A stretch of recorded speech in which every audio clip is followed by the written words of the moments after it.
ওগো কাবার মালিক শোনো আর জি আমার, ইমানের পথে দিও শহীদি মরণ। আলহামদুলিল্লাহি রাব্বিল আলামিন ওয়াল আকিবাতু লিল মুত্তাকিন ওয়াসসালাতু ওয়াসসালামু আলা আশরাফিল আমবিয়া ওয়াল মুরসালিন, আম্মা বা'দ। সম্মানিত উপস্থিতি, আমরা মহাগ্রন্থ আল কোরআন থেকে তেলাওয়াতের মধ্য দিয়েই আজকের এই মহতী প্রোগ্রামের কার্যক্রম শুরু করছি। হেদায়েতের সর্বশেষ কিতাব মহাগ্রন্থ আল কোরআন থেকে তেলাওয়াত করবেন বাংলাদেশ কোরআন সুন্নাহ পরিষদের সম্মানীয় ওলামা বিভাগীয় সেক্রেটারি হাফেজ মাওলানা কারি মুস্তাফিজুর রহমান। আমি মুহতারামকে মহাগ্রন্থ আল কোরআন থেকে তেলাওয়াতের জন্য আহ্বান করছি। أعوذ بالله من الشيطان الرجيم. بسم الله الرحمن الرحيم.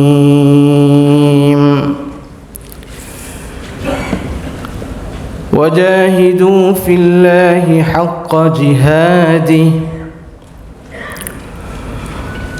هو اجتباكم وما جعل عليكم في الدين من حرج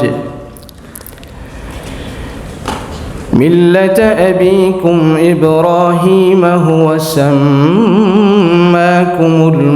المسلمين من قبل وفي هذا ليكون الرسول شهيدا عليكم وتكونوا شهداء على الناس فأقيموا الصلاة وآتوا الزكاة واعتصموا بالله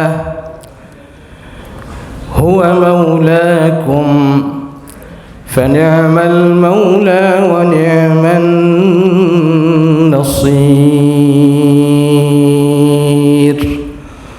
صدق الله العظيم. السلام عليكم ورحمة الله وبركاته. সম্মানিত উপস্থিতি, এ পর্যায়ে আমাদের কার্যসূচিতে রয়েছে উদ্বোধনী বক্তব্য। উদ্বোধনী বক্তব্য রাখার জন্য অনুরোধ করছি বাংলাদেশ কোরআন সুন্নাহ পরিষদের সম্মানিত কেন্দ্রীয় সহসভাপতি, আমাদের শ্রদ্ধাভাজন দায়িত্বশীল জনাব ইন্তেখাব বিন ইউসুফ শিহাব ভাইকে। মোহতারামকে আজকের শিক্ষা শিবিরের উদ্বোধনী বক্তব্য রাখার জন্য অনুরোধ করছি। আসসালামু আলাইকুম ওয়া রাহমাতুল্লাহি ওয়া বারাকাতুহু। আলহামদুলিল্লাহি রাব্বিল আলামিন ওয়াসসালাতু ওয়াসসালামু আলা সাইয়্যিদিল আমবিয়া ওয়াল মুরসালিন وعلى آله وصحبه أجمعين. فأعوذ بالله من الشيطان الرجيم. بسم الله الرحمن الرحيم. قال سبحانه وتعالى هو الذي بعث في الأميين رسولا منهم يتلو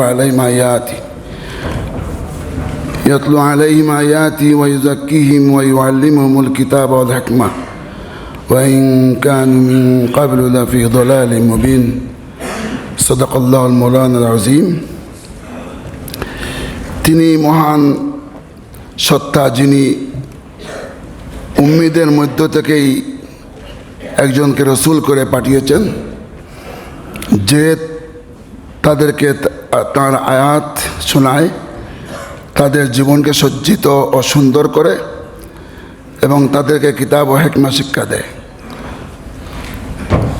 অথচ ইতিপূর্বে তারা স্পষ্ট গুমরাহির মধ্যে নিমজ্জিত ছিল।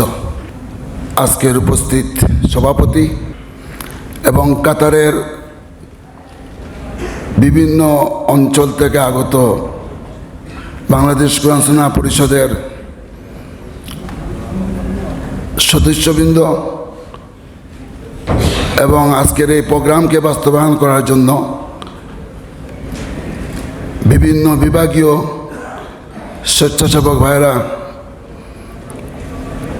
আমরা সর্বপ্রথম সেই মহান আল্লাহ রাব্বুল আলামিনের শাহী দরবারে সুজুদ ও শুকরিয়া আদায় করছি, যিনি ভয়ভীতিহীন নিরাপত্তাপূর্ণ একটি সুন্দর পরিবেশে কাতার সরকারের সহযোগিতায় তথা ফানারের সহযোগিতায় একটা ভাব গাম্ভীর্য পরিবেশে আজকে শিক্ষা শিবির অনুষ্ঠিত হতে যাচ্ছে। এই জন্য প্রথমেই আমরা আল্লাহর দরবারে শুকরগুজার হচ্ছি। আমরা সকলে পড়ছি আলহামদুলিল্লাহ। সাথে সাথে আমরা শুকরিয়া আদায় করছি কাতার সরকারের, যখন আমাদের প্রতিবেশী বিভিন্ন দেশে দেশে আজকে অশান্তির দাবানল জ্বলছে, সেই মুহূর্তে কাতার সরকার দ্বীনের এই আলোকে ছড়িয়ে দেওয়ার জন্য বিভিন্ন কমিউনিটিকে যেভাবে সহযোগিতা করে যাচ্ছেন, বিশেষ করে বাংলাদেশ কোরআন সুন্নাহ পরিষদকে যেভাবে সুযোগ করে দিচ্ছেন, এই জন্য আমরা সকলে প্রাণ ভরে দোয়া করি আল্লাহ রাব্বুল আলামিন যেন কাতার সরকারকে আরও খেদমত করার তৌফিক দান করেন। বিশেষ করে এই দেশের রাষ্ট্রপ্রধানকে আল্লাহ যেন নেক হায়াত দান করেন এবং মজলুমদের পাশে দাঁড়িয়ে ইমানি দায়িত্ব পালন করার জন্য আল্লাহ তাকে তৌফিক দান করেন। সম্মানিত উপস্থিতি, আজকের এই শিক্ষা শিবির প্রবীণ এবং নবীনদেরকে নিয়ে অনুষ্ঠিত হতে যাচ্ছে। আপনারা জানেন সেই 1981 সাল থেকে কাতার প্রবাসীদের কিছু ভাইদের চেষ্টা প্রচেষ্টায় বাংলাদেশ কোরআন সুন্নাহ পরিষদ প্রতিষ্ঠিত হয়েছে এবং হাঁটি হাঁটি পা পা করে আজকে কাতারের বুকে সর্ববৃহত্তর একটি সংগঠনে পরিণত হয়েছে আলহামদুলিল্লাহ। বাংলাদেশ কোরআন সুন্নাহ পরিষদ কোনো রাজনৈতিক সংগঠন নয়, এটি সম্পূর্ণভাবে একটি তালিমুল কোরআন, দাঈ ইলা আল্লাহর তথা প্রবাসীদের মধ্যে ইসলাম প্রচার এবং ইসলামের আলোকে চরিত্র সৃষ্টি করার জন্য একটি বিজ্ঞানভিত্তিক কোরআন সুন্নাহর আলোকে প্রতিষ্ঠিত একটি সংগঠন। যে সংগঠন বৎসরের শুরুতেই তার জনশক্তিকে কোরআন সুন্নাহর আলোকে চরিত্র সৃষ্টি করার জন্য পরিকল্পনা হাতে নিয়ে থাকে এবং পরিকল্পনাকে বাস্তবায়ন করার জন্য এভাবেই বিভিন্ন কর্মসূচি বাস্তবায়ন করার জন্য সিদ্ধান্ত গ্রহণ করে থাকে। তারই ধারাবাহিকতায় আজকের এই প্রোগ্রাম। এই জন্য একথা মনে করা ঠিক নয় যে এই প্রোগ্রামের কর্মসূচি শুধুমাত্র দর্শে কোরআন বা তিলাওয়াতের মধ্যে সীমাবদ্ধ থাকবে বা আলোচনার মধ্যে সীমাবদ্ধ থাকবে, বরং এই শিক্ষা শিবিরে আমাদের অনেক দায়িত্ব রয়েছে। শুরু থেকে শেষ পর্যন্ত যেমন আলোচনা মনোযোগ দিয়ে শুনতে হবে, নোট করার চেষ্টা করতে হবে এবং শৃঙ্খলা মেনে নিয়ে যেভাবে আজকে আমাদেরকে ফানার এই সুযোগ করে দিয়েছেন, আমাদের আচার আচরণের কারণে ভবিষ্যতের জন্য আমরা এই সুযোগটি গ্রহণ করতে পারি, এই জন্য আমরা সতর্কতার সহিত প্রতিটি পদক্ষেপ আমরা ফলানোর চেষ্টা করব, যাতে করে আমাদের আচরণে আগামীতে যেন এই সুযোগ থেকে আমরা বঞ্চিত না হই। ইনশাআল্লাহ আমরা পারবো তো? অত্যন্ত গুরুত্বপূর্ণ একটি বিষয় হচ্ছে এই উপরের যে অংশটা আপনারা দেখতেছেন, এটা মহিলাদের অংশ। অতএব শৃঙ্খলা বিভাগ রয়েছে, ওনাদের দিক নির্দেশনা মোতাবেক আমরা চলাফেরা করার চেষ্টা করব। ওই এলাকায় ওখানে মহিলাদের সেখানে অফিস বা বিভিন্ন কার্যক্রম রয়েছে, সেদিকে আমরা কোনো অবস্থাতেই যাওয়ার চেষ্টা করব না, ওই লিফটটা ব্যবহার করার চেষ্টা করব না। 2 নম্বর হচ্ছে, এটা তো বলার প্রয়োজন নেই, আমরা সবাই মোবাইল তো সাইলেন্ট করেছি ইনশাআল্লাহ। এরপরে আজকে শিক্ষা শিবিরের আলোচনা এবং দর্শ যেমন কর্মসূচির অন্তর্ভুক্ত, পাশাপাশি আমাদের আচার আচরণ, আমাদের চলাফেরা, বিশেষ করে বাথরুমের ব্যাপারটা, খাওয়া দাওয়ার ব্যাপারটা, একে অন্যকে অগ্রাধিকার দেওয়ার এই সমস্ত যে বিষয়গুলি যেটা কর্মসূচির মধ্যে লিপিবদ্ধ নয়, কিন্তু এই সমস্ত আচরণ দিয়ে আজকে প্রমাণ করতে হবে যে আমরা একটা নৈতিক আদর্শিক সংগঠনের সদস্য হিসাবে আমরা কতটুকু আমাদেরকে গড়ে তুলতে পেরেছি, এটা আজকে প্রমাণিত হবে। এই জন্য আমরা চেষ্টা করব শুরু থেকে শেষ পর্যন্ত সংগঠনের শৃঙ্খলাকে বজায় রেখে আমরা যেন একটা রুহানি পরিবেশ সৃষ্টি করতে পারি। আল্লাহ আমাদেরকে তৌফিক দান করুন। আমরা যখন সুযোগ পাব একে অন্যের সাথে পরিচয় করে নিব। আমরা আশা করছি 700 থেকে 800 পর্যন্ত উপস্থিতি হবে, যেহেতু কিছু ভাই দেশে থাকেন, কিছু ভাই বিভিন্ন সমস্যায় থাকেন, কিছু ভাই অসুস্থ আছেন। সব মিলিয়ে এই যে সুযোগ পেয়েছি আমরা, এই সুযোগের আমরা সুবর্ণ সুযোগ আমরা গ্রহণ করব ইনশাআল্লাহ। অতএব আসুন আমরা আজকের এই শিক্ষা শিবির থেকে যথাযথভাবে ফায়দাবান হওয়ার জন্য, দিক নির্দেশনা নেওয়ার জন্য আমরা আল্লাহ রাব্বুল আলামিনের কাছে তৌফিক কামনা করব এবং আমাদের চিরশত্রু শয়তান যাতে আমাদেরকে কোনো অবস্থাতেই ধোঁকা দিতে না পারে, মনোযোগের ব্যাপারে, আচার আচরণের ব্যাপারে আমরা আল্লাহর কাছে আমরা আশ্রয় প্রার্থনা করব। অতএব শুরু থেকে শেষ পর্যন্ত আজকের এই অনুষ্ঠানের সার্বিক কল্যাণ কামনা এবং প্রোগ্রামের সার্থকতা এবং সাফল্য মণ্ডিত হওয়ার জন্য আমি আপনাদেরকে নিয়ে আল্লাহ দরবারে দোয়া করি। আল্লাহ রাব্বুল আলামিন যেন দয়া করে আমাদেরকে প্রোগ্রামের শুরু থেকে শেষ পর্যন্ত সুন্দরভাবে এবং সার্থকভাবে ভূমিকা রাখার তৌফিক দান করেন। আমি আমার পক্ষ থেকে, সংগঠনের পক্ষ থেকে আপনাদেরকে মুবারকবাদ জানিয়ে এবং আপনাদের সুস্থ স্বাস্থ্য কামনা করে আমার উদ্বোধনী বক্তব্য এখানে শেষ করছি। জাযাকুমুল্লাহু খায়রান, বারাকাল্লাহু ফিকুম। আসসালামু আলাইকুম ওয়া রাহমাতুল্লাহি ওয়া বারাকাতুহু।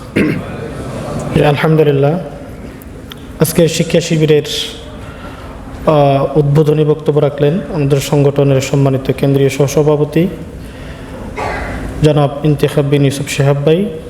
আমরা মহতারামকে আন্তরিকভাবে ধন্যবাদ জানাচ্ছি আজকের শিক্ষার্থীদের উদ্দেশ্যে শিক্ষা শিবিরের করণীয় এবং বিভিন্ন দিক নিয়ে আমাদের দৃষ্টি আকর্ষণ করার জন্যে। সম্মানিত শিক্ষার্থী ভাইরা, আমাদের কর্মসূচিতে এ পর্যায়ে রয়েছে মহাগ্রন্থ আল কোরআন থেকে দার্স, দাওয়াত ইলাল্লাহ ও দায় ইলাল্লাহ। এই বিষয়ের উপরে মহাগ্রন্থ আল কোরআন থেকে দার্স পেশ করার জন্যে আহ্বান করছি বাংলাদেশ কোরআন সুন্নাহ পরিষদের সম্মানীয় দাওয়া বিভাগীয় সম্পাদক হাফেজ মাওলানা হিকমত বিন মুত্তালিব ভাইকে।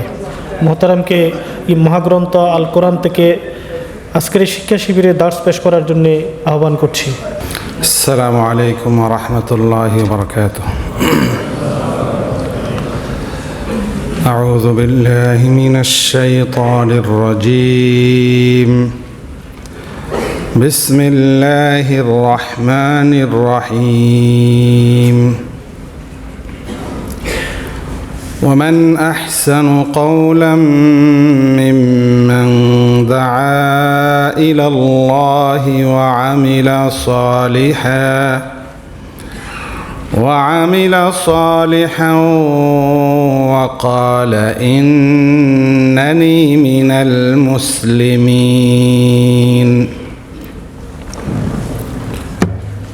বিতাড়িত মরদুদ শয়তানের ওয়াসওয়াসা থেকে পানাহ চেয়ে পরম করুণাময় আল্লাহর নামে শুরু করছি। ইরশাদ হচ্ছে, আর সেই ব্যক্তি অপেক্ষা কার কথা অধিকতর উত্তম হতে পারে, তার দিকে মানুষকে আহ্বান করে এবং নিজে অনেক কাজ করেন আর বশ্যতা প্রকাশের উদ্দেশ্যে বলেন, আমি মুসলমানদের অন্তর্ভুক্ত আছি। বারাকাল্লাহু লানা ওয়া লাকুম ফিল কুরআনিল আযীম ونفعنا وإياكم بما فيه من الآيات والذكر الحكيم। বাংলাদেশ কোরআন সুন্নাহ পরিষদ কাতার কর্তৃক আয়োজিত এবং আব্দুল্লাহ বিন জায়েদ আল মাহমুদ সাকাফার তত্ত্বাবধানে আজকের এই কেন্দ্রীয় শিক্ষা বৈঠকের সম্মানিত সভাপতি, মোহতারাম কেন্দ্রীয় সভাপতি জনাব হাফেজ মাওলানা আনোয়ারুল ইসলাম, মঞ্চে উপস্থিত আছেন আমাদের সংগঠনের কেন্দ্রীয় সহসভাপতি মোহতারাম ইন্তেখাব বিন ইউসুফ শিহাবুদ্দিন, আমাদের মাঝে আরও উপস্থিত আছেন এই কাতারের বুকে প্রায় 3 যুগ, 2.5 যুগের থেকে বেশি যিনি দায়িত্ব পালন করেছেন, প্রতিটি এলাকায় যার পদচারণা ছিল, আমাদের প্রাণপ্রিয় নেতা, আমাদের প্রাণপ্রিয় রাহবার বড় ভাই মোহতারাম মাওলানা মোহাম্মদ রশিদ চৌধুরী। আরও উপস্থিত আছেন সাবেক কেন্দ্রীয় সহসভাপতি জনাব জোয়ার আহমদ চৌধুরী, কেন্দ্রীয় দায়িত্বশীলবৃন্দ ও আজকের ডেলিগেট ভাইরা। শুরুতেই আপনাদেরকে সাথে নিয়ে মহান মাবুদের দরবারে শুকরিয়া আদায় করছি, শুকরগুজার হচ্ছি যে মহান মাবুদ আজকের এই সুন্দর পরিবেশে জুমার দিনে এই শিক্ষা শিবিরের মতো একটি মহতী প্রোগ্রামে আসার সুযোগ করে দিয়েছেন। এজন্য সকলে পড়ছে আলহামদুলিল্লাহ। আপনারা সকলে খুশি তো এসে? আলহামদুলিল্লাহ একটু আস্তে হয়ে গেছিল, এজন্য আমরা সকলে আলহামদুলিল্লাহ আলহামদুলিল্লাহ সাথে সাথে দরুদ ও সালাম পাঠ করছে বিশ্ব নবী, আখেরি পয়গম্বর, মানবতার মহান শিক্ষক, মানবতার মুক্তির দিশারি, আখেরি পয়গম্বর জনাব মোহাম্মদ রাসূলুল্লাহ সাল্লাল্লাহু আলাইহি ওয়াসাল্লামের প্রতি আল্লাহুম্মা সাল্লি আলা মুহাম্মদ ওয়া আলা আলিহি ওয়া আসহাবিহি আজমাইন। সম্মানিত উপস্থিতি, আমি আপনাদের সামনে কোরআনে কারীম থেকে একটি আয়াত তিলাওয়াত করেছি। এই আয়াতটি যেখান থেকে তিলাওয়াত করেছি সে সূরার সংক্ষিপ্ত পরিচয়, তার শানে নজুল, বিষয়বস্তু, এ বিষয়গুলো সংক্ষিপ্ত আকারে আমি আপনাদের সামনে তুলে ধরতে চাই। এ সূরার প্রথমে নামকরণ যেটা সূরা আস-সাজদা, সূরাতুস সাজদা অথবা হামিম সাজদা। এই সূরাটিকে সূরাতুল মাসাবিও বলা হয় এবং এই সূরার আরেকটি নাম রয়েছে সূরা ফুসসিলাত। এই সূরার মধ্যে 6টি রুকু রয়েছে, 54টি আয়াত রয়েছে। হযরত আব্দুল্লাহ ইবনে আব্বাস রাদিয়াল্লাহু তাআলা আনহুমা থেকে বর্ণিত যে এই সূরাটি মক্কায় অবতীর্ণ হয়েছে। এই সূরার ফজিলাত বা বিষয়বস্তু সম্পর্কে যদি আমরা জানতে যাই,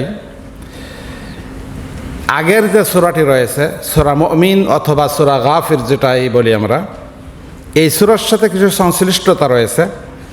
সূরা মুমিন, এই সূরার মধ্যে তাওহীদ এবং আল্লাহর কুদরতের কথা বিশেষভাবে আলোচিত হয়েছে।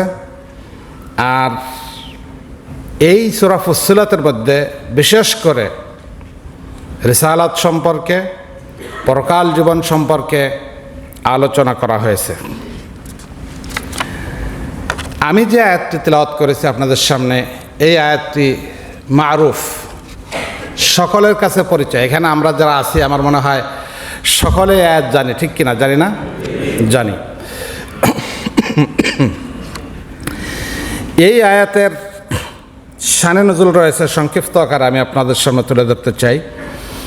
ইবনে সিরিন, সুদ্দি, ইবনে জায়েদ ও হাসান বসরি প্রমুখ বলেন, আলোচ্য আয়াত নবী করিম সাল্লাল্লাহু আলাইহি ওয়াসাল্লাম সম্পর্কে নাজিল হয়েছে। সাথে সাথে হযরত আয়েশা রাদিয়াল্লাহু তাআলা আনহা, ইকরিমা, কায়েস বিন আবি হাজেম ও মুজাহিদ প্রমুখ বলেন, আলোচ্য আয়াতটি নাজিল হয়েছে সকল মুয়াজ্জিনের মর্যাদা সম্পর্কে। হাসান বসরি এক বর্ণনায় বলেন যে এই আয়াতটি সকল মানুষকে উদ্দেশ্য করে, অর্থাৎ যে সকল মানুষ দায়ীর কাজ করবে, দাওয়াতের কাজ করবে, প্রচার প্রসারের কাজ করবে, তাদের উদ্দেশ্যে এই আয়াতটি নাজিল হয়েছে। সম্মানিত উপস্থিতি, এই সূরার একটি ফজিলত রয়েছে, সেটা হলো এই যে নবী করিম সাল্লাল্লাহু আলাইহি ওয়াসাল্লাম প্রত্যেক রাতে সূরা মুলক তিলাওয়াত করতেন, সাথে সূরা ফুসসিলাত তিলাওয়াত করতেন। সুতরাং এই সূরার ফজিলত এবং বরকত অপরিসীম। সম্মানিত উপস্থিতি, আজকে আমি যে বিষয়টি আপনাদের সামনে তেলাওয়াত করেছি, আয়াতটি তেলাওয়াত করেছি, এই আয়াত কি মেসেজ দিচ্ছে ইতিমধ্যে আপনারা নিশ্চয় বুঝে গেছেন। এই আয়াতের মাধ্যমে দাঈ ইলাল্লাহ বা দাওয়াতের কাজ যারা করবে তাদের বৈশিষ্ট্য কী হবে, তাদের সিফাত কী হবে, তাদের গুণ কী হবে, এ সম্পর্কে এই আয়াতে কারিমার মধ্যে আমরা আলোচনা করব এই আয়াতে কারিমাকে সামনে রেখে। সম্মানিত উপস্থিতি, আল্লাহ পাক রব্বুল আলামিন পৃথিবী সৃষ্টির পর থেকে আজকের এই মুহূর্ত পর্যন্ত যুগে যুগে যত নবী রাসূল প্রেরণ করেছেন, আম্বিয়া কিরাম পৃথিবীতে এসেছেন, সকল নবী রাসূলদের মহান এবং অন্যতম মিশন যেটা ছিল সেটা হলো দাঈ ইলাল্লাহ, আল্লাহর দিকে মানুষকে আহ্বান করা। কোরআনে কারীমকে আল্লাহ পাক রব্বুল আলামিন নাজিল করেছেন। কোরআনের সার কথা, মূল কথা যেটা, সেটা হলো ইয়া আইয়ুহান নাস উ'বুদু রাব্বাকুম, অর্থাৎ গোটা মানবতাকে সম্বোধন করে বলা হচ্ছে, সমস্ত মানব মণ্ডলীকে তোমরা তোমাদের রবের ইবাদত করো। তাহলে কোরআন কারীমের শুরু থেকে শেষ পর্যন্ত এবং হযরতে আদম আলাইহিস সালাম থেকে শুরু করে শেষ নবী মুহাম্মদ রাসূলুল্লাহ সাল্লাল্লাহু আলাইহি ওয়াসাল্লাম পর্যন্ত যত নবী রাসূল এসেছেন, সকলের এক এবং অন্যতম প্রধান মিশন যেটা, সেটা হলো দাওয়াত এবং দাঈ ইলাল্লাহ। এই দাওয়াতি কাজ যদি না থাকতো, দাঈ ইলাল্লাহর কাজ যদি না থাকতো, তাহলে আজকে আমার আপনার পর্যন্ত ইসলাম, কোরআন, সুন্নাহ পৌঁছানো খুবই অসম্ভব ছিল। তাই আগামী দিনে কিয়ামত পর্যন্ত দিনের এই প্রচার প্রসারকে যদি এগিয়ে নিতে হয়, দিনের ঝান্ডাকে যদি উড্ডীন করতে হয়, কোরআন সুন্নাহর আলোকে যদি প্রতিটি মানবতার কাছে, মানুষের কাছে পৌঁছাতে হয়, তাহলে অবশ্যই আমাদেরকে এই দাওয়াতকে ভালোভাবে বুঝতে হবে। আমরা যারা দাওয়াতি কাজ করি, সেক্ষেত্রে আমাদের গুণাবলী কী হওয়া উচিত, আমাদের কি কি বৈশিষ্ট্য থাকা উচিত, এবং কোরআন সুন্নাহর আলোকে যা যা দরকার। আমরা যে ময়দানে কাজ করি, কঠিন ময়দান, এ ময়দানে গালি আছে, এ ময়দানে জেল জুলুম আছে, এ ময়দানে ফাঁসি আছে, এ ময়দানে পঙ্গুত্ব বরণ করতে হয়, খুন হতে হয়, গুম হতে হয়। সুতরাং এই ময়দানে আমার কি করণীয়, আমার কি কি গুণ অর্জন করা দরকার, আমরা এই আয়াতে কারিমার আলোকে আলোচনা করে দেখব যে আমাদের মধ্যে কতটা ঘাটতি আছে, কতটা আছে, আমরা একটু মিলে দেখার চেষ্টা করবো ইনশাআল্লাহ।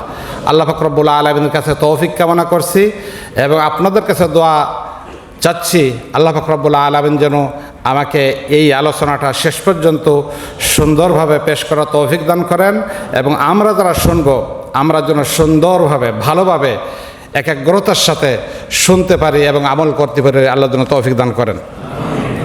সম্মানিত উপস্থিতি, প্রথমে এই দাওয়াতের একটু সংজ্ঞা আমরা জেনে নিতে পারি।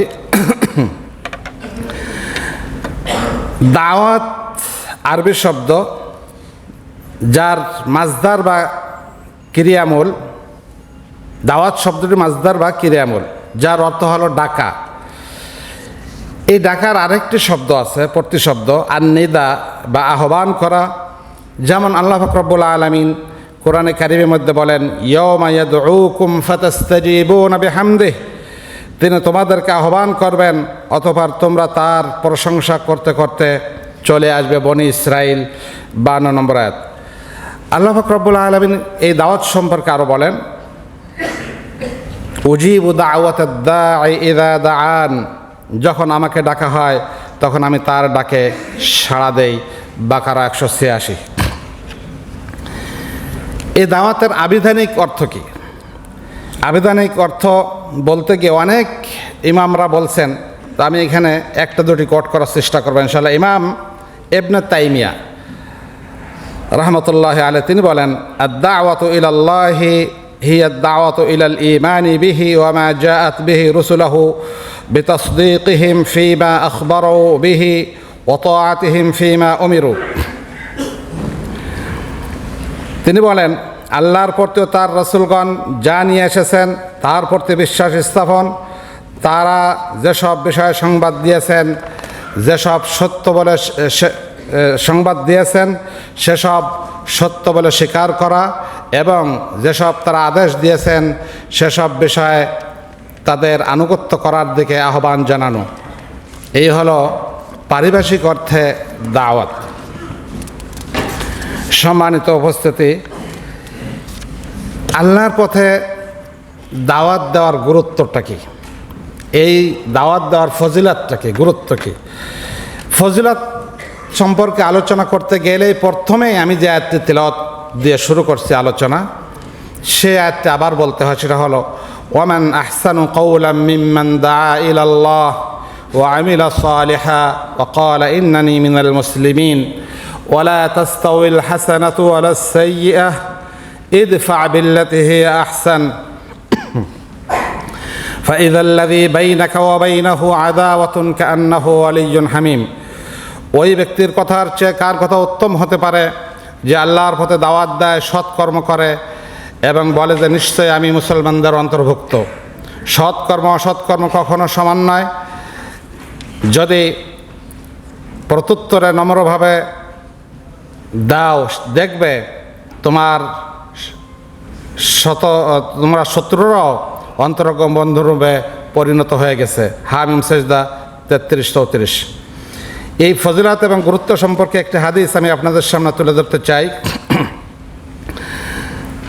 মান সান্না ফিল ইসলামি সুন্নাতান হাসানাতান ফালাহু আজরুহা ওয়া আজরু মান আমিলা বিহা মিন গায়রি আন ইয়ানকুসা মিন উজুরিহিম শাই ওয়া মান সান্না ফিল ইসলামি সুন্নাতান সাইয়্যাতান কানা আলাইহি উজরুহা ওয়া উজরু মান আমিলা বিহা মিন বা'দি মিন গায়রি আন ইয়ানকুসা মিন আওজারিহিম শাই।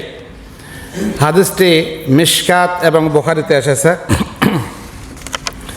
অর্থাৎ যে ব্যক্তি দাওয়াতের মাধ্যমে ইসলামের একটি উত্তম সুন্নাত চালু করবে সে তার নেকি পাবে, এবং ওই সুন্নাতের প্রতি মানুষ যত আমল করবে তার নেকিও ওই ব্যক্তির আমল নামায় লেখা হবে। পক্ষান্তরে তাদের কারো নেকি কম করা হবে না।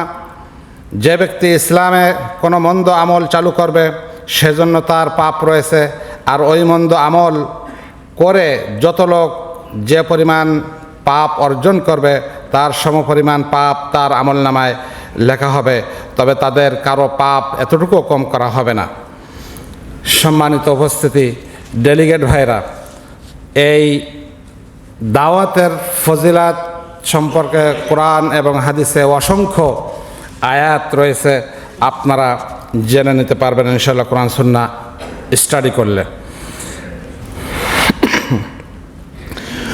উম্মতে মুহাম্মাদি, এই উম্মতে মুহাম্মাদের শ্রেষ্ঠত্বের কারণটা কি? শ্রেষ্ঠত্বের কারণ হলো কোরআনে কারীম বলছে, কুনতুম খায়রা উম্মাতিন উখরিজাত লিন-নাস তা'মুরুনা বিল মা'রুফি ওয়া তানহাউনা আনিল মুনকার ওয়া তু'মিনুনা বিল্লাহ। আল্লাহ পাক রব্বুল আলামিন বলেন, তোমরাই শ্রেষ্ঠ জাতি, তোমাদের সৃষ্টি করা হয়েছে মানব জাতির কল্যাণের জন্য।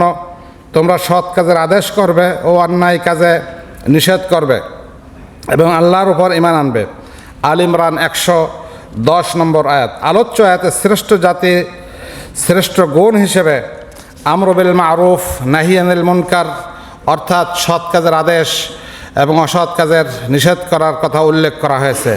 সুতরাং উম্মতে মুহাম্মাদের শ্রেষ্ঠত্বের মূল কারণ হচ্ছে দাওয়াত, দাওয়াত, দাওয়াত। সম্মানিত ডেলিগেট ভাইরা, এই দাওয়াতি কাজ যদি করা না হয়, দাঈল আল্লাহর ভূমিকা যদি রাখা না হয়, তাহলে কি পরিণতি হতে পারে? এ সম্পর্কে হযরত আবু বকর সিদ্দিক রাদিয়াল্লাহু তাআলা আনহু থেকে বর্ণিত হাদিসের একটি অংশবিশেষ আমি আপনাদের সামনে তুলে ধরতে চাই। তিনি বলেন, ইয়াকুলু ইন্নান নাসা ইযা রাআউ মিনকুম ফালাম ইউগাইয়িরুহু ইউশিকু আন ইউআম্মাহুমুল্লাহু বিইকাবিহি ওয়া ফি রিওয়ায়াতিন আবি দাউদ মা মিন কওমিন ইয়া'মালু ফীহিম বিল মাআসি সুম্মা ইয়াকদিরুনা আলা আন ইউগাইয়িরু সুম্মা লা ইউগাইয়িরুনা ইল্লা আন ইয়া'উম্মাহুমুল্লাহু বিইকাব। নিশ্চয় মানুষ যখন কোনো গর্জিত কর্ম দেখে তা প্রতিরোধ করার চেষ্টা না করে অচিরেই আল্লাহ তাদের সকলকে শাস্তি দেবেন। অন্য বর্ণনা রয়েছে, যখন কোনো সম্প্রদায়ের মাঝে পাপ হতে থাকে এবং প্রতিরোধ করতে সক্ষম ব্যক্তিরা প্রতিরোধ না করে তখন আল্লাহ সকলকেই শাস্তি দেন। এখানে নবী করিম সাল্লাল্লাহু আলাইহি ওয়াসাল্লাম থেকে আরেকটি বর্ণনা এসেছে। তিনি বলেন, ওয়াল্লাযী নাফসি বিয়াদিহি লাতা'মুরুন্না বিল মা'রুফি ওয়া লাতানহাউন্না আনিল মুনকার আও লায়ুশিকান্নাল্লাহ আন ইয়াবআসা আলাইকুম আযাবান মিন ইনদিহি সুম্মা লাতাদউহুন্না ওয়া লা ইস্তাজাবা লাকুম। সেই সত্তার কসম যার হাতে আমার প্রাণ, তোমরা অবশ্যই ভালো কাজের আদেশ দিবে এবং খারাপ কাজ হতে নিষেধ করবে, নতুবা অচিরেই আল্লাহ তাআলা নিজের পক্ষ হতে তোমাদের উপর আযাব প্রেরণ করবেন। অতঃপর তোমরা আযাব মুক্তির জন্য তার নিকট দোয়া করবে, কিন্তু তোমাদের দোয়া কবুল হবে না। নিশ্চয় আমরা বুঝতে পেরেছি যে দাওয়াতটা কত বড় গুরুত্বপূর্ণ কাজ। এটা না করলে মানুষের দোয়া করবে, মানুষের দোয়া কবুল করা হবে না। সম্মানিত শিক্ষার্থী ভাইরা, দাওয়াতের বিষয়বস্তু, এই দাওয়াতের বিষয়বস্তু কি হওয়া চাই? সংক্ষেপে বলতে গেলে ইসলামী দাওয়াতের বিষয়বস্তু হলো পূর্ণাঙ্গ জীবন বিধান আল ইসলাম। সুতরাং পূর্ণাঙ্গ ইসলামের প্রতি দাওয়াত দিতে হবে। কেউ এর কোনো অংশের দাওয়াত দিলে তার সেটা হবে আংশিক দাওয়াত। কেউ যদি নামাজের দাওয়াত দেয় সেটা পরিপূর্ণ দাওয়াতের কাজ হবে না, আংশিক দাওয়াত হলো। কেউ শুধু তালিমুল কোরআনের দাওয়াত দিল, আংশিক দাওয়াত হলো। কেউ শুধু অর্থনৈতিক বিষয়ের উপরে দাওয়াত দিল, আংশিক দাওয়াত হলো। সুতরাং পরিপূর্ণ দাওয়াত দিতে হবে। ইসলাম সম্পর্কে আলোচনা ব্যাপক, সুতরাং তার মৌলিক যে বিষয়গুলো রয়েছে এই বিষয়গুলোকে সামনে রেখে আমি কয়েকটি ভাগে ভাগ করেছি। এক নম্বর হলো আকায়েদ সম্পর্কে, অর্থাৎ আকীদা। 2 নম্বর হলো শরিয়াত সম্পর্কে। 3 নম্বর হলো আখলাক সম্পর্কে। আকীদা, কোন কোন বিষয়ের উপরে আমাদের আকীদা বিশ্বাস রাখতে হবে? এখানে আমরা যারা এসেছি সকলে ইমানে মুজমাল, ইমানে মুফাসসাল আমাদের মুখস্থ আছে না? আমানতু বিল্লাহি ওয়া মালাইকাতিহি ওয়া কুতুবিহি ওয়া রুসুলিহি ওয়াল ইয়াউমিল আখিরি ওয়াল কদরি খাইরিহি ওয়া শাররিহি মিনাল্লাহি তাআলা ওয়াল বা'থি বাদাল মাউত। মুখস্থ আছে না সকলের? আছে। তো এইখানে যে বিষয়গুলো বলা হয়েছে, এখানে 6টি বিষয়ের কথা উল্লেখ করা হয়েছে। 1 নম্বরে আল্লাহর প্রতি ঈমান আনা, ফেরেশতাগণের প্রতি ঈমান আনা, নবী রাসূলগণের প্রতি ঈমান আনা, আসমানি কিতাবসমূহের প্রতি ঈমান আনা, আখিরাতের প্রতি ঈমান আনা, তাকদীরের প্রতি ঈমান আনা। এই যে 6টি বিষয়, এই 6টি বিষয় কোরআনে কারিমের সূরা নিসার 136 নম্বর যে আয়াতটি রয়েছে এই আয়াতের মধ্যে একটি বিষয় বাদে সব বিষয়গুলো এখানে এসেছে। তাহলে সেই আয়াতটি হলো, ইয়া আইয়ুহাল্লাযীনা আমানু আমিনু বিল্লাহি ওয়া রাসূলিহি ওয়াল কিতাবিল্লাযী নাযালা আলা রাসূলিহি ওয়াল কিতাবিল্লাযী আনজালা মিন ক্বাবল ওয়া মান ইয়াকফুর বিল্লাহি ওয়া মালাইকাতিহি ওয়া কুতুবিহি ওয়া রুসুলিহি ওয়াল ইয়াউমিল আখিরি ফাকাদ দাল্লা দালালান বাঈদা। দাওয়াতে কাজের যে সূচনা আমরা করব, সূচনায় মানুষের মধ্যে যে ধারণার সৃষ্টি করতে হবে, যেই উপলব্ধি সৃষ্টি করাইতে হবে, সেটা অত্যন্ত গুরুত্বপূর্ণ। সেটা হলো পরকালীন ধারণা বা বিশ্বাসের প্রতি অধিক গুরুত্ব দিতে হবে। পরকালের প্রতি যদি কোনো মানুষ বিশ্বাস করে, পরকালের প্রতি যদি পরকালের ভয় মানুষের অন্তরে সৃষ্টি হয়ে যায়, তাহলে তার পক্ষে কোনো খারাপ কাজ করা সম্ভব নয়। তো সুতরাং নবী করিম সাল্লাল্লাহু আলাইহি ওয়াসাল্লামেরও যে পন্থা ছিল তাহলে এই তিনটি বিষয়কে সামনে রেখে দাওয়াত দেওয়া হতো।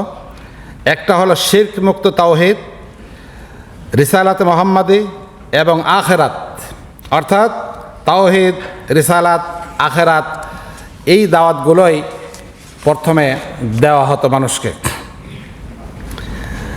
দায়ীকে তাওহীদের দিকে দায়ীরা দাওয়াত দেবেন। তাওহীদ, তাওহীদ একত্ববাদ।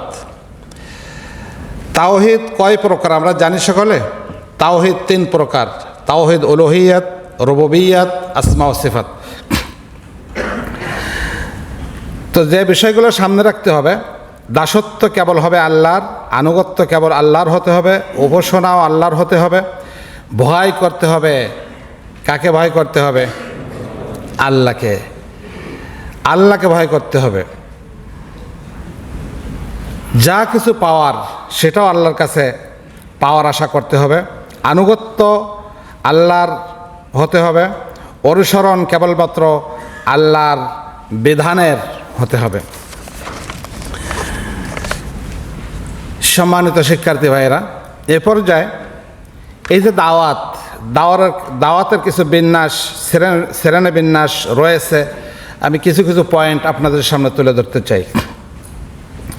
প্রথমে আদ-দাওয়াতু আল খুসুসিয়া, 1। 2 নম্বর হলো আদ-দাওয়াতু আল আম্মা।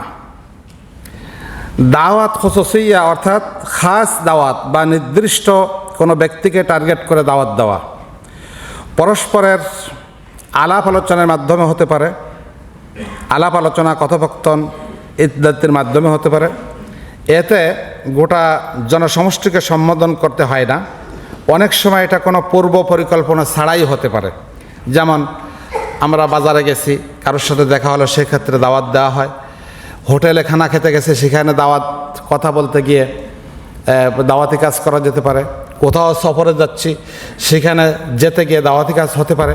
মসজিদে নামাজ পড়তে গেছে, সেখানে গিয়ে দাওয়াতি কাজ হতে পারে। এটা প্রেক্ষাপট ভিন্ন ভিন্ন হতে পারে। টার্গেট করে যে আমরা, আমাদের টার্গেট আছে তো সকলের, ব্যক্তিগত টার্গেট সকলের আছে লেখা, সদস্য, কর্মী, সহযোগী সদস্য, এটা থাকতে হবে। এরপরে আদ-দাওয়াতু আল আম্মা, সাধারণ দাওয়াত, যেটা সর্বসাধারণের জন্য উন্মুক্ত দাওয়াত। এই দাওয়াতের পরিধি ব্যাপক এবং অনেক।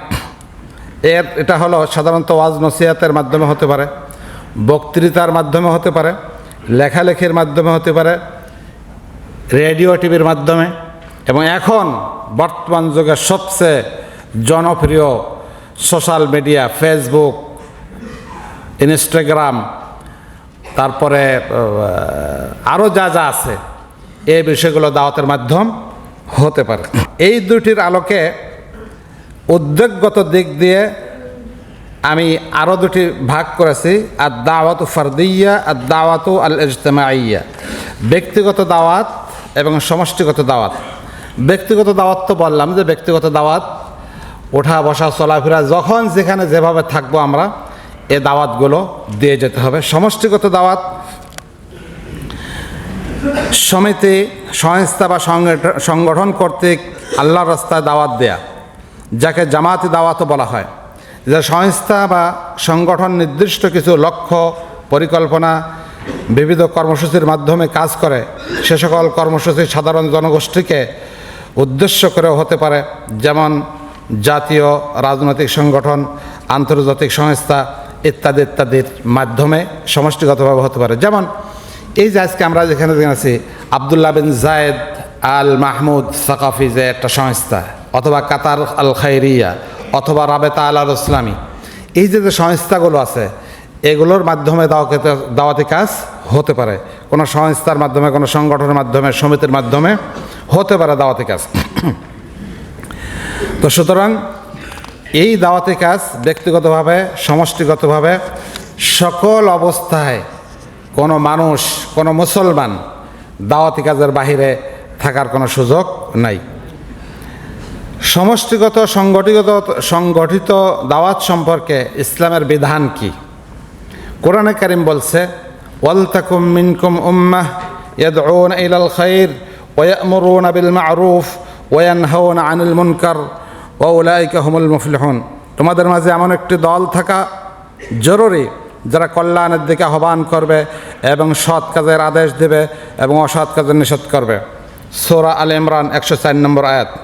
এখানে এই আয়াতের মধ্যে উম্মাহ শব্দটি ব্যবহার করা হয়েছে, যার অর্থ হলো সমষ্টি, দল, জামাত ইত্যাদি।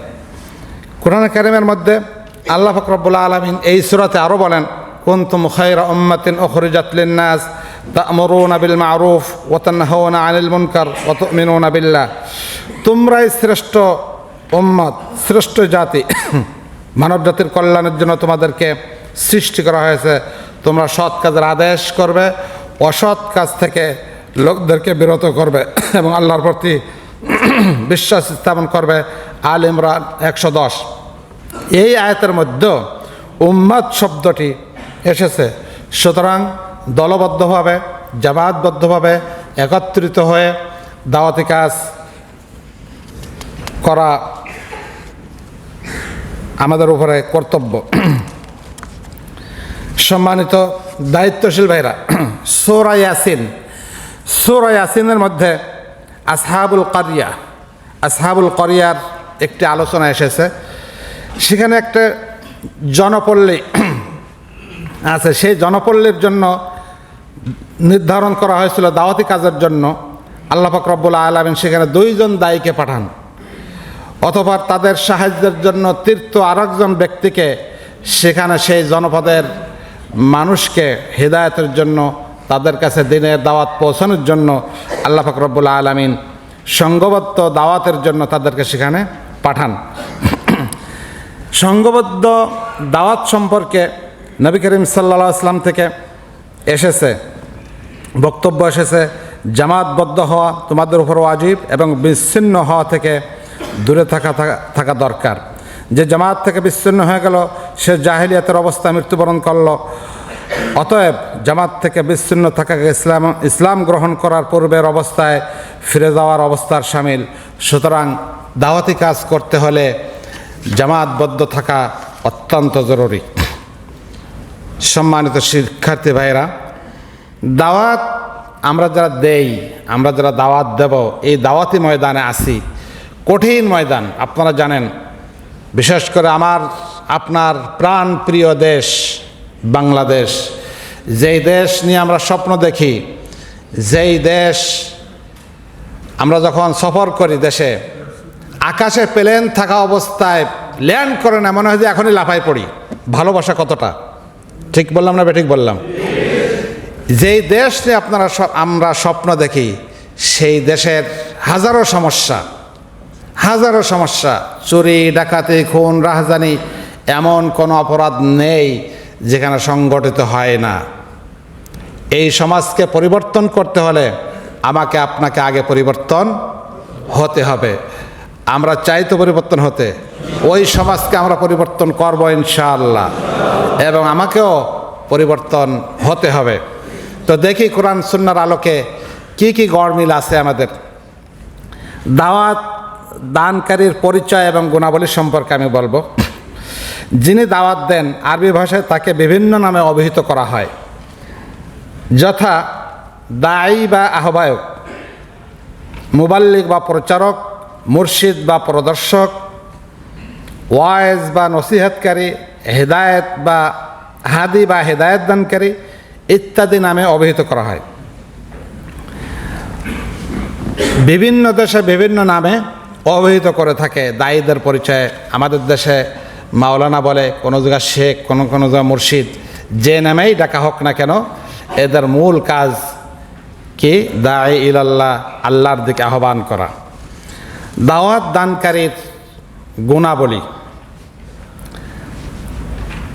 যিনি দাওয়াত দেবেন, দাওয়াতের পূর্বে যে সমস্ত শর্ত, যেসব দিক বিবেচনায় নিতে হবে, সে বিষয়গুলো এক এক করে আমি আপনাদের সামনে তুলে ধরতে চাই। 1 নম্বর হলো মানবীয় প্রকৃতি ও স্বভাবজাত গুণাবলী। মানুষের কিছু মানবীয় গুণাবলী থাকে, স্বভাবজাত গুণাবলী থাকে, যেমন অর্জিত গুণাবলী, যেমন আমরা লেখাপড়া করি, হ্যাঁ, স্কুলে মাদ্রাসায় পড়াশোনা করেছি, কোরআন হাদিস পড়াশোনা করে, বিভিন্ন সাহিত্য পড়াশোনা করি, এখান থেকে অর্জিত গুণাবলী। জ্ঞানগত গুণাবলী, সাংগঠনিক গুণাবলী। এরপরে মানবীয় প্রকৃত স্বভাবজাত গুণাবলীর মধ্যে 1 নম্বর হলো মেধাবী হওয়া। যারা দাওয়াতি কাজ আমরা করতে চাই বা করি, আমাদেরকে মেধাবী হতে হবে। দাওয়াতি কাজ করবেন আর মেধাবী হবে না, বোকাশোকা হলে দাওয়াতি কাজ করা যায় না, মেধাবী হতে হবে। স্মৃতিশক্তি দুর্বল হলেও দাওয়াতি কাজ করা যায় না। যখন আপনি দাওয়াতি কাজ করতে যাবেন, সেখানে কোরআন সুন্নাহর দলিল পেশ করতে হবে। যদি আমি ভুলে যাই, সেখানে দায়ী হালকা হয়ে যায়, ব্যক্তিত্ব নষ্ট হয়ে যায়। সুতরাং দায়ীকে বুদ্ধিমত্তার পরিচয় দিতে হবে, মেধাবী হওয়া বাঞ্ছনীয়। কোরআনে কারীম এ সম্পর্কে বলেন, ওয়া মান ইউতাল হিকমাতা ফাকাদ উতিয়া খায়রান কাসীরা, সূরা বাকারা 269 নম্বর আয়াত। আর যাকে বুদ্ধিমত্তা দেয়া হয়েছে তাকে অনেক কল্যাণকর জিনিস দেয়া হয়েছে। তাছাড়া দায়ীর যদি বুদ্ধিমান হয়, মেধাবী হয়, তাহলে দায়ীর কাজ ফলপ্রসূ হয়। শক্তিমত্তা থাকতে হয়। যিনি দাওয়াতি কাজ করবেন, যদি একেবারে নুয়ে পড়েন, শারীরিক শক্তি না থাকে, চলার শক্তি, দেখার শক্তি না থাকে, তাহলে দায়ী ভালোভাবে কাজ করে না। এই জন্য নবী করিম সাল্লাল্লাহু আলাইহি ওয়াসাল্লাম বলেন, আল মুমিনুল কওয়ী খায়রুন ওয়া আহাব্বু ইলাল্লাহি মিনাল মুমিনিদ যায়ফ। দুর্বল মুমিনের চেয়ে শক্তিশালী মুমিন আল্লাহর নিকট উৎকৃষ্ট, অধিক প্রিয়। দায়ীকে আমানতদার এবং ওয়াদা রক্ষাকারী হতে হবে। আমানত প্রবণতা মুমিন জীবনে অন্যতম বৈশিষ্ট্য। এটা ছাড়া মুমিনের পরিচয় হয় না। এ সম্পর্কে আল্লাহ পাক রব্বুল আলামিন বলেন, ওয়াল্লাযীনা হুম লিআমানাতিহিম ওয়া আহদিহিম রাউন। যারা তাদের আমানত ও প্রতিশ্রুতি রক্ষা করে, সূরা মুমিনুন 8 নম্বর আয়াত। তাই একজন দায়ীর গুণাবলী হতে হবে, তিনি আমানতদার হতে হবে, ওয়াদা রক্ষাকারী হতে হবে। আমি একটু ইশারা করতে চাই, আমরা অনেক সময় কল্যাণ তহবিল থেকে আমরা কর্জে হাসানা নেই না, নেওয়ার সময় ওয়াদা করি, সকলে না, কোনো ভাই, সবাই অনেকে ওয়াদা রক্ষা করেন। আমরা নেওয়ার সময় ওয়াদা করি যে আমি প্রত্যেক মাসে এতটা দেব, অথবা 2 মাস 3 মাস পরে এত দেব। কিন্তু নেওয়ার পরে এমন অবস্থা হয়, কোনো সময় কোনো ভাই এমন অবস্থা হয় যে টেলিফোন ধরে না, অথবা আজ না কাল। ওয়াদা খেলাপ হয় না? এটা কি বলেন, ওয়াদা খেলাপ হয় না? অথবা একজন আরেকজন থেকে কর্জে হাসানা নিয়ে ঋণ পরিশোধ করতে গড়িমসি করা, খবর থাকে না। এগুলোকে দায়ের গুণাবলী হওয়া উচিত, দায়ের শানের খেলাপ না। এই দায়ের দাওয়াত মাঠে ময়দানে ফলপ্রসূ হতে পারে না। এবং দায়ীকে সাহসী হতে হবে। সাহসী যদি না হয় দায়ী, তাহলে কাজ কারবারে অনেক সমস্যা হয়ে যায়। কাপুরুষ ব্যক্তি দাওয়াতের কাজ করতে পারে না। যদি আমাদের দেশে বিশেষ করে বাহিরে কাজ করতে গিয়ে যদি ঠুস ঠাস শব্দ শুনে দায়ী যদি আগে দৌড় মারে, তাহলে সর্বনাশ হয়ে যাবে। দায়িত্বশীল যদি সাহসী না হয়, ওই ময়দানে কর্মীরা মাথা উঁচু করে দাঁড়াতে পারে না। এজন্য দায়িত্বশীলকে সাহসী হতে হবে। দায়ী যিনি হবেন, তার মধ্যে লজ্জা এবং শালীনতাবোধ থাকতে হবে। লজ্জা ও শালীনতাবোধ দায়ের এক গুরুত্বপূর্ণ গুণ। লজ্জাহীন ব্যক্তি যা ইচ্ছা তাই করতে পারে। সুতরাং ইসলামী মূল্যবোধ সংরক্ষণ ও উন্নত সংস্কৃতির চর্চা এবং অপরের নিকট নিজের সম্মান লাভ করতে হলে এ গুণে গুণান্বিত হবে। এজন্য নবী করিম সাল্লাল্লাহু আলাইহি ওয়াসাল্লাম বলেছেন, আল হায়া ও শু'বাতুম মিনাল ঈমান। লজ্জা হলো ঈমানের অংশ। সুতরাং লজ্জা এবং শালীনতাবোধ আমাদেরকে থাকতে হবে। পোশাক আশাকে শালীনতা। অনেক সময় আমরা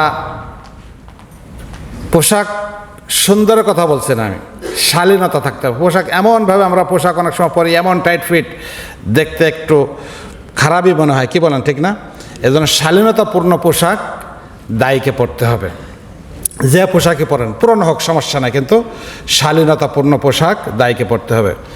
ধৈর্য এবং সংযম, ধৈর্য অর্থাৎ সবর, এ সম্পর্কে কোরআনে কারিম বলে ফাসবির কামা সবারা উলুল আজমি মিনার রসুল, তুমি ধৈর্য ধারণ করো যেমন ধৈর্য ধারণ করেছিল দৃঢ় প্রতিজ্ঞ রসুলগণ। সূরা আহকাফ 35 নম্বর আয়াত। নবীদের বৈশিষ্ট্য ধৈর্য। ধৈর্য যদি না হয় তাহলে দাওয়াতি ময়দানে ধৈর্যটাকে বলা হয় দাওয়াতি ময়দানের মেরুদণ্ড, দাওয়াতি কাজের মেরুদণ্ড। এই কাজ করতে গেলে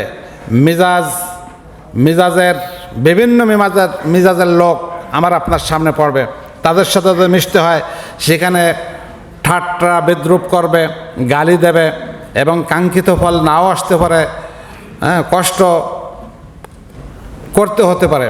সুতরাং এখানে সবর এখতিয়ার আমাকে আপনাকে করতে হবে। ক্ষমা প্রদর্শনের শিক্ষা নিতে হবে, দায়ীকে ক্ষমা প্রদর্শন করা শিখতে হবে, দায়ীকে ক্ষমা করে দেওয়ার মতো মহৎ গুণের অধিকারী হতে হবে। এতে মাদউন যাদের প্রতি দাওয়াত দেওয়া হয় তাদের প্রতি এর আসর, এর প্রতিক্রিয়া পড়ে। এজন্য কোরআনে কারিমে বলা হয়েছে ফাইযাল্লাযী বাইনাকা ওয়া বাইনাহু আদাওয়াতুন কাআন্নাহু ওয়ালিয়্যুন হামীম, যার সাথে তোমার শত্রুতা আছে সেও হয়ে যাবে তোমার অন্তরঙ্গ বন্ধু। সূরা হামীম সাজদা 34 নম্বর আয়াত। সুতরাং দায়ীকে ক্ষমা করে দেওয়ার গুণে গুণান্বিত হতে হবে। আরেকটি বিষয়, দায়ীকে এটা আসলে আল্লাহর পক্ষ থেকে আসে, স্বভাবজাত আকর্ষণ। স্বভাবজাত আকর্ষণ এটা দেখেন না, অনেক দায়িত্বশীল আছে মাশাআল্লাহ, তাদের আলোচনা শোনার জন্য মানুষ আকৃষ্ট হয়ে থাকে, ঠিক না? এই যে কিছুদিন আগে আমাদের মাঝ থেকে কোরআনের পাখি বিশ্ববিখ্যাত মুফাসসির বিদায় নিলেন।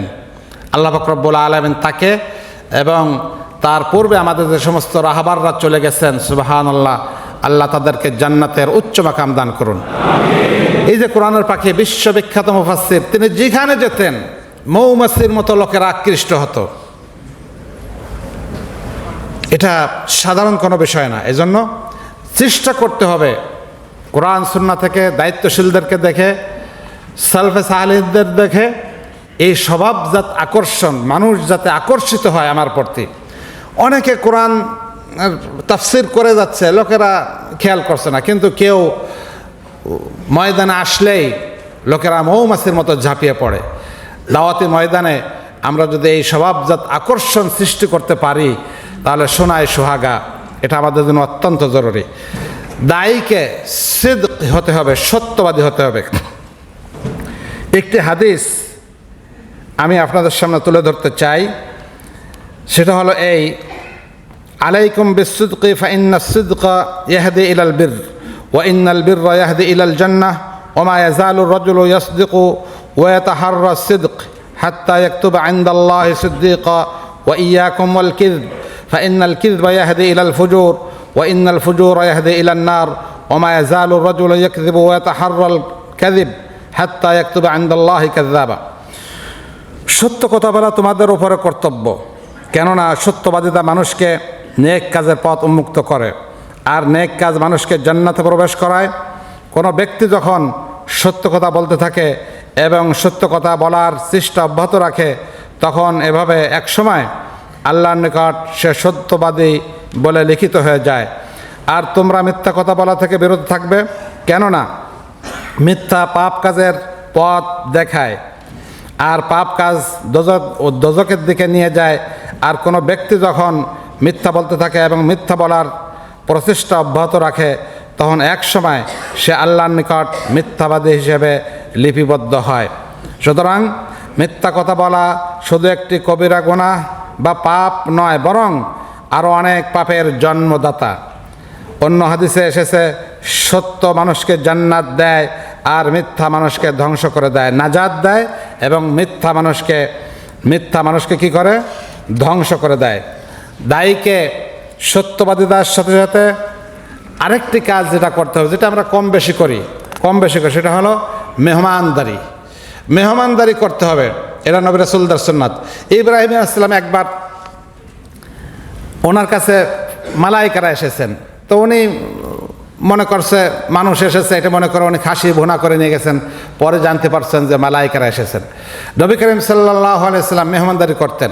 সুতরাং মেহমানদারির মধ্যে বরকত আছে, রাহমাত আছে, এবং মানুষ আকৃষ্ট হয়। মানুষে বলে পেটে দিলে পিঠে সয়। সুতরাং এ মেহমানদারির অভ্যাস, নাস্তা করে শুধু আমরা খাবো, অনেক ভাই আছি আমরা শুধু দান্দা করে কিভাবে খাওয়া যায়, না, এই অভ্যাস পরিহার করতে হবে। আমরা দায়ী, আমরা যা চাই, যে ময়দানকে পরিবর্তন করে দিতে চাই, সেই ময়দানে মানুষকে খাওয়াইতে হবে, মানুষকে পড়াইতে হবে, মানুষকে দিতে হবে, উজাড় করে দিতে হবে মানুষকে। মানুষ আমার আপনার ডাকে সাড়া দিবে ইনশাআল্লাহ, ইনশাআল্লাহ। দায়ীকে দয়াময়, দয়া মমতা অর্থাৎ দয়াশীল হতে হবে দায়ীকে। কোরআনে কারিমের আয়াত কদ জাআকুম রাসূলুম মিন আনফুসিকুম সূরা তাওবাতে এসেছে। এরপরে হাদিস এসেছে আর রাহিমুনা ইয়ারহামুহুমুর রহমান, অর্থাৎ তোমরা যদি রহম করো তাহলে রহমান দয়ালু তোমাদের প্রতি কী করবেন? রহম করবেন। আবার আরেকটি হাদিস এসেছে ইরহাম মান ফিল আরদি ইয়ারহামুকুম মান ফিস সামা, তোমরা যদি জমিনে যারা আছে গোটা সৃষ্টিকুলের জন্য যদি তোমরা রহম হয়ে যাও, রহম দিল হয়ে যাও, আসমান তোমাদের জন্য কি হয়ে যাবে? রহমশীল হয়ে যাবে। এরপরে দায়ীকে অল্পে ভেঙে পড়া যাবে না, আত্মনিয়ন্ত্রণ করতে হবে। অল্পে, আমরা বেশি দূরে যাওয়ার দরকার, জেল জুলুম তো বহুত দূরে।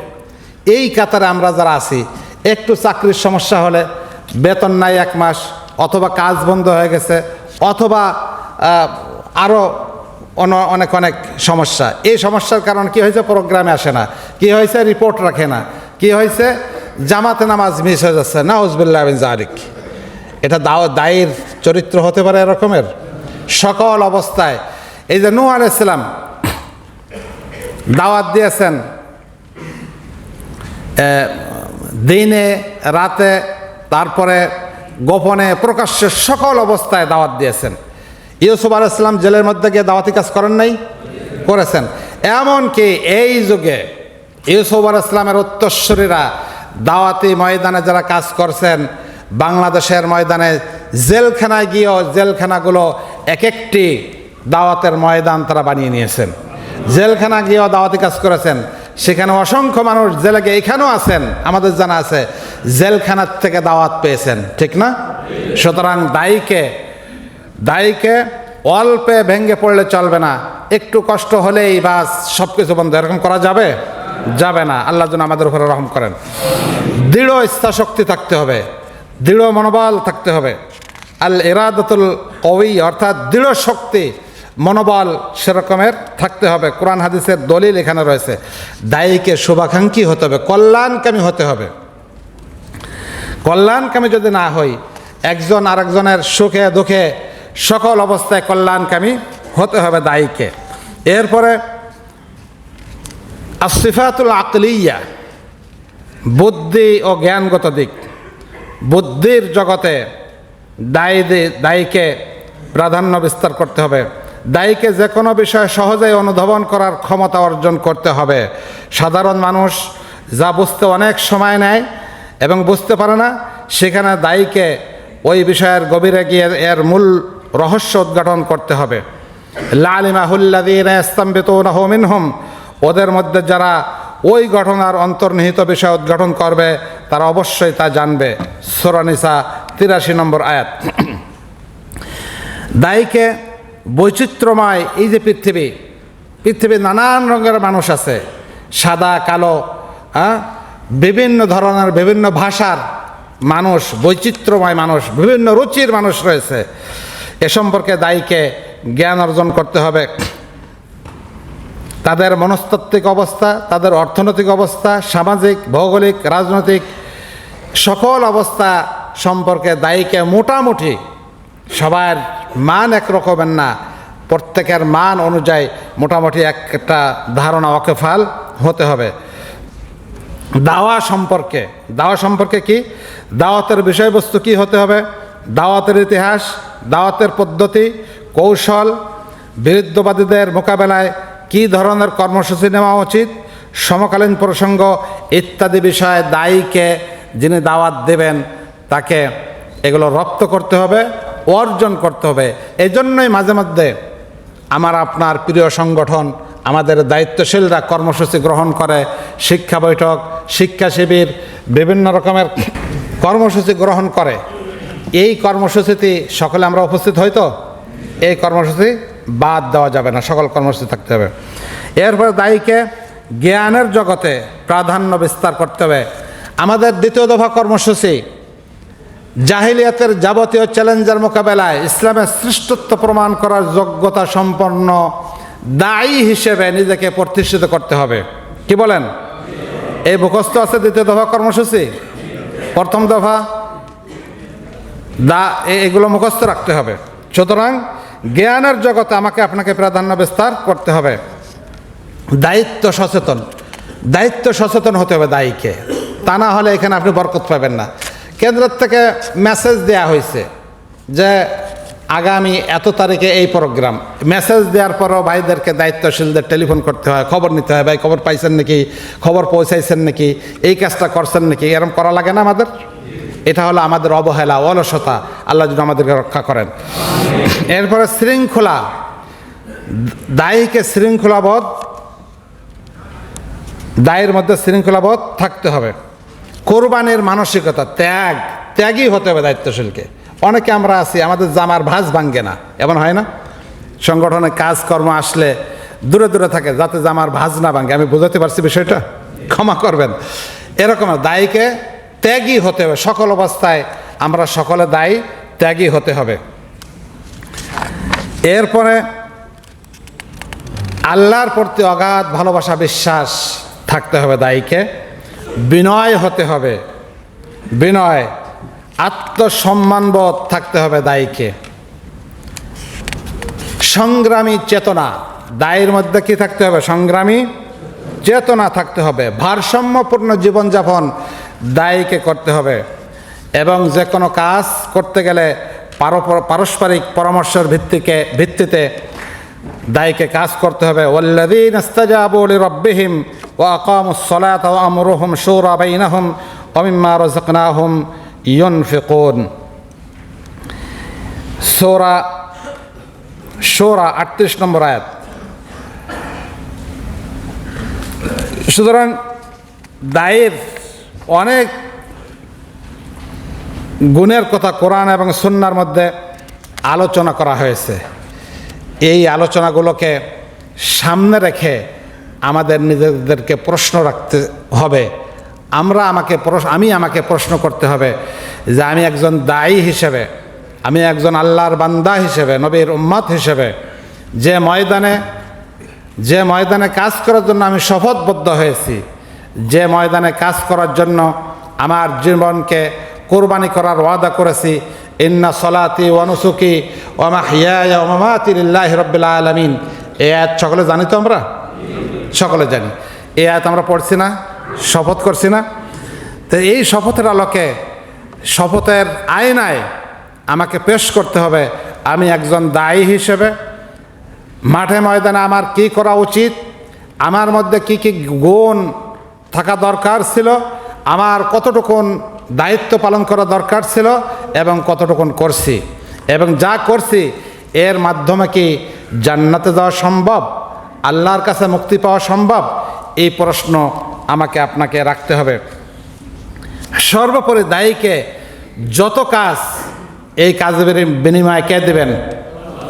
অর্থাৎ লিল্লাহি, ইখলাসের সাথে কাজ করতে হবে। আপনি পদ পদবী, মর্যাদা, টাকা পয়সা এগুলোর আশা যদি কোনো ব্যক্তি করে, সে দুনিয়ায় পাবে, আখেরাতে আর কোনো বিনিময় পাবে না। এই যে দাওয়াতি কাজ যেগুলো আছে সবগুলো একটা সদকায়ে জারিয়া। আমি আপনি মরে যাওয়ার পরে এটা সদকায়ে জারিয়া হিসেবে আমার আপনার কবরে এর সব আমরা পেতেই থাকবো ইনশাআল্লাহ। দায়ীকে তার পরিবার সম্পর্কে সচেতন হতে হবে। ছেলে সন্তান, স্ত্রী পুত্র, ছেলে নামাজ পড়ে না, স্ত্রী নামাজ পড়ে না, পর্দা করে না, দিন অনুযায়ী চলে না। আমাদের এক দায়িত্বশীলের বক্তব্য কয়েকদিন আগে দেশে শুনছিলাম যে আপনার এ রুকনিয়তের কোনো দরকার নাই, আপনি এত বছর রকন হয়েছেন এত বছর সদস্য হয়েছেন, এখনো পর্যন্ত আপনার ছেলে আপনার স্ত্রী আপনার কথা শোনে না। সুতরাং আমরা দায়ী হিসেবে, দিনের কর্মী হিসেবে আমার পরিবারকে ঠিক করার দায়িত্ব আমাদের রয়েছে। পিতামাতার সাথে ভালো ব্যবহার করতে হবে দায়ীকে, তা না হলে যত দাওয়াতি কাজ করি না কেন, পরিবার, সমাজ, প্রতিবেশী এরা যদি, এদের কাছে যদি আমি ভালো না হই, ভালো মানুষ না হই, তাহলে আমার দাওয়াতে কোনো প্রভাব ফেলবে না। এরপরে দায়ের হালাল রোজের ব্যবস্থা থাকতে হবে। হারাম করলে সেই হারামে কোনো কিছু কবুল হবে না, এই জন্য হালাল ইনকাম করতে হবে। এরপরে আখলাক, চরিত্রগত দিক দিয়ে দায়ের চরিত্র ভালো হতে হবে। আল্লাযীনা হুম লিআমানাতিহিম ওয়া আহদিহিম রাউন ইয়া আইয়ুহাল্লাযীনা আমানু ইসবিরু ওয়া সাবিরু, এরকমের চরিত্র সম্পর্কে, আখলাক সম্পর্কে ভালো দিক রয়েছে। নম্র স্বভাবের কথা বলা হয়েছে, সত্যবাদীদের কথা বলা হয়েছে, রাগ সংবরণ করার কথা বলা হয়েছে, ইবাদতে একনিষ্ঠর কথা বলা হয়েছে, ভালো আখলাক যাদের তাদের ব্যাপারে, এবং খারাপ আখলাক সম্পর্কে কিছু কথা বলা হয়েছে, যেসব বিষয়গুলো আমাদের পরিহার করা উচিত। নিষিদ্ধ আখলাকের দু একটি: দাম্ভিকতা, অহংকার, তাকাব্বুরি করা, ঠাট্টা বিদ্রুপ করা, এগুলো একজন দায়ের শানের খিলাফ, দায়ের শানের খিলাফ। সুতরাং এগুলো যদি আমাদের মধ্যে থাকে, আমরা যেন পরিহার করে নেই। সম্মানিত দিনী ভাইয়েরা, সর্বোপরি আমি শেষের দিকে চলে আসছি। আরেকটি গুরুত্বপূর্ণ একটি বিষয় আমি ভুলে গেছিলাম। দায়ের কাজের মধ্যে হিকমা থাকতে হবে। কি থাকতে হবে?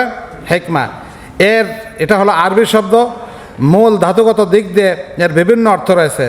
বাংলা একাডেমির থেকে যে ডিকশনারি পাওয়া যায়, বাংলা একাডেমির ডিকশনারি, তার অর্থ হলো তত্ত্বগত জ্ঞান, বিজ্ঞতা, জ্ঞান, দর্শন, পরিণামদর্শিতা, বিচক্ষণতা, এগুলো হলো হিকমাতের অর্থ, শাব্দিক অর্থ।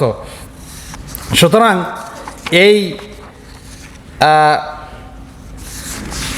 এটা অত্যন্ত গুরুত্বপূর্ণ। এই বিষয়ে আল্লামা ইবনুল কাইয়িম ওনার এই বক্তব্যটা দিয়ে আমি শেষ করে দিচ্ছি যে হিকমত হলো একটা জ্যোতি বিশেষ, দায়ের জন্য এটা অত্যন্ত জরুরি। হিকমত হলো একটা জ্যোতি বিশেষ, যার দ্বারা কোনটা শয়তানের পক্ষ থেকে প্ররোচনা আর কোনটা আল্লাহর পক্ষ থেকে ইলহাম তা পার্থক্য করা যায়। এটাকে বলা হয় কি? হিকমত। এটা হলো আল্লামা আলুসির বক্তব্য। সুতরাং এই হিকমা আমাদের অর্জন করতে হবে। সর্বশেষ আমি বিনীতভাবে নিবেদন করতে চাই, এই আলোচনা, দায়ী ইলাল্লাহর আলোচনা কোরআন থেকে বাদ দিলে, কোরআন সুন্নাহ থেকে এটা আলাদা করার কোনো সুযোগ নেই। এত ব্যাপক, অর্থাৎ কোরআন শুরু থেকে শেষ পর্যন্ত এবং হাদিসে যায় সব কিছু দায়ী ইলাল্লাহ সম্পর্কে।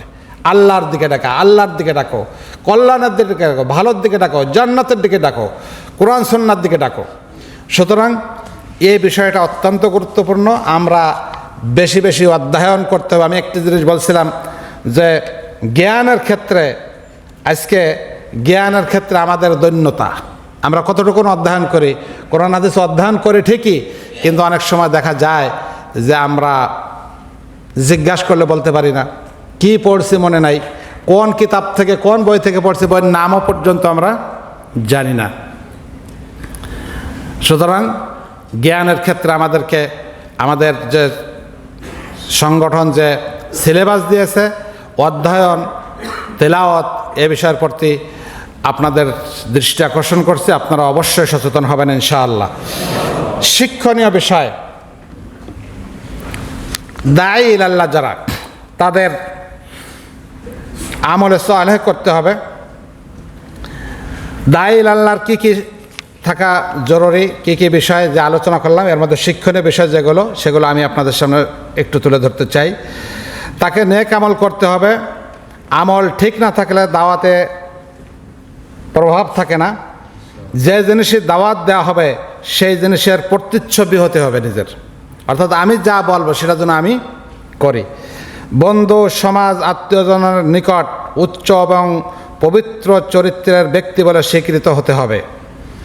শ্রেষ্ঠ দায়ী রাসূল সাল্লাল্লাহু আলাইহি ওয়াসাল্লাম ছিলেন উন্নত চরিত্রের অধিকারী, যার সাক্ষী দিত তার চরম বিরোধী যারা, তারাও তাকে আল আমিন হিসেবে সাক্ষ্য দিত, ঠিক কিনা? ঠিক আছে। সুতরাং আমাকে আপনাকে যে ময়দানে কাজ করে সে ময়দানের লোকেরা যেন কমপক্ষে বলে লোকটা ভালো। মানুষই মনে করে এরা যা বলতেছে, যা করতেছে এটা কি ভালো। এরপরে শিক্ষণীয় বিষয় হলো আপনাকে বলতে হবে সর্বশেষ আয়াতের অংশ, ওয়াকালা ইন্নানি মিনাল মুসলিমিন, আমি মুসলমানদের অন্তর্ভুক্ত। আমরা দাওয়াতি কাজ করি, কিন্তু আমি প্রকাশ করি না যে আমি এই সংগঠনের একজন দায়িত্বশীল, আমি এই সংগঠনের একজন কর্মী, আমি একজন দায়ীর আল্লাহ, ঠিক কিনা? বিশেষ করে আমরা এখানে যারা আছি, আমার কথা যদি বেঠিক হয় আপনারা আমাকে শুধরায় দেবেন। দেশে যাওয়ার পরে আমরা একেবারে মাটির গর্তে চলে যাই অনেকেই, কেউ জানেও না যে আমি কি করি। অনেক ভাইরা মসজিদে যায় না ভয়তে, এটাকে দায়ীর গুণ? আমরা ভয় করব কাকে? আল্লাহকে।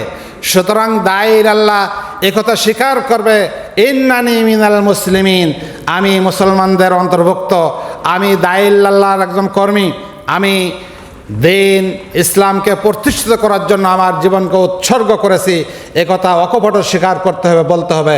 তাহলে এর মধ্যে সার্থকতা রয়েছে, ঠিক কিনা? সুতরাং আজকে যে আলোচনা আমরা করলাম, এই আলোচনা এলোমেলোভাবে বিক্ষিপ্তভাবে যা কিছু হয়েছে, ভুল ত্রুটিগুলো যেন আল্লাহ যেন ক্ষমা করেন, এবং সঠিক যা হয়েছে সেগুলো যেন আমাদের হৃদয়ের প্রতি আল্লাহ আসর করে দেন, হৃদয়ের মধ্যে ঢুকাই দেন। আল্লাহ পাক রব্বুল আলামিন আমাদের সকলকে দায়ীল আল্লাহর শিক্ষা, দায়ীল আল্লাহর ভূমিকা নিয়ে মাঠে ময়দানে কাজ করার তৌফিক দান করেন, এবং এই সমাজকে পরিবর্তন করে সুন্দর এমন একটি সমাজ আমরা গড়তে চাই, যেই সমাজ মানুষে কোনো ভেদাভেদ থাকবে না, যেই সমাজের সকল মানুষ জান্নাতের দিকে যাবে, জাহান্নাম থেকে মুক্তি পাবে। আল্লাহ যেন তৌফিক দান করেন। ওয়া আখিরু দাওয়ানা আলহামদুলিল্লাহি রাব্বিল আলামিন। আসসালামু আলাইকুম ওয়া রাহমাতুল্লাহি ওয়া বারাকাতুহু। ওগো কাবার মালিক শোনো আরজি আমার, ইমানের পথে দিও শহীদি মরণ।